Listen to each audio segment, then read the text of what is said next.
Reformierakonna ettepanekul, fraktsiooni ettepanekul saab vapimärgi Elmo Nüganen.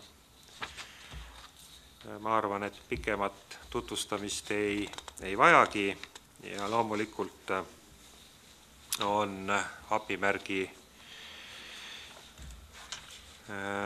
siis andmise põhjuseks märkimisväärne panus Tallinna linnateatri arengusse.